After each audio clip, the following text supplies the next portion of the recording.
And I'd like to thank you for beginning this series today.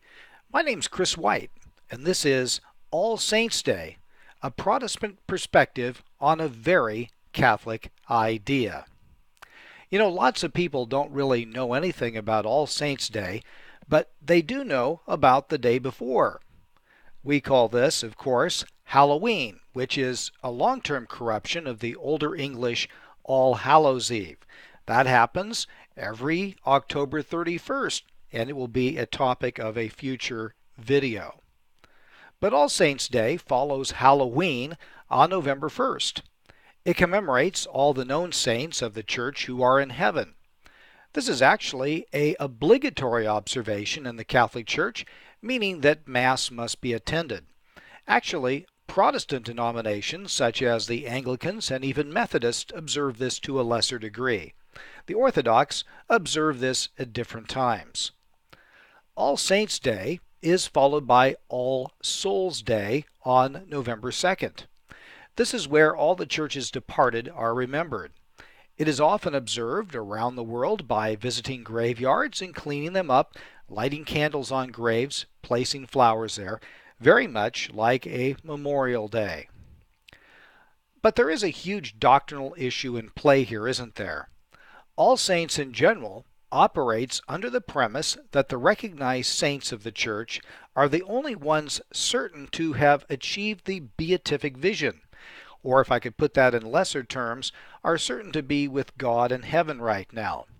The rest of the Christian dead perhaps are there, or are awaiting the final cleansing of their sins before they come into God's presence in a place called purgatory.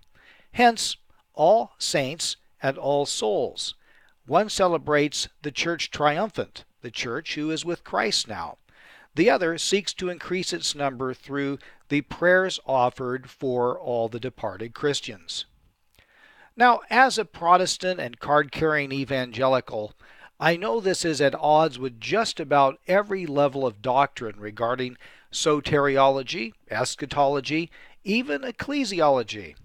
But that said, the Protestant point of view, by and large, is marking its 500th birthday this year, which makes it a relatively newer development in the 2,000-year timeline. What I want to explore here requires looking back to ways that are thinking and are unfamiliar to modern people, but important to us if we're going to expand our understanding, is to operate by the golden rule of Christ. Treat others as we would want to be treated, and that includes the Christians of an earlier time. If we could beam St. Paul, Pope Leo, and St. Francis into our era, they would probably wonder why we do things the way we do them today. They might even be angry and wonder if we're true Christians. That can be quite painful because most of us are really trying to live a good Christian life. Well, so were they.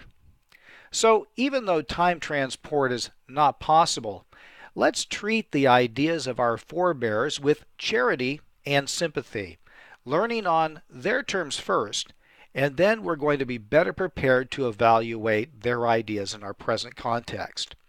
So that's our introduction. Let me give you the outline of the rest of our presentation. In part 2, we're going to talk about the Christian development of sainthood.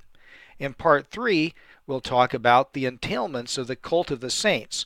Now, don't let that word cult freak you out or anything. Cult comes from the Latin word cultus, which means adoration or veneration. So the cult of the saints meaning the veneration of those who are considered saints.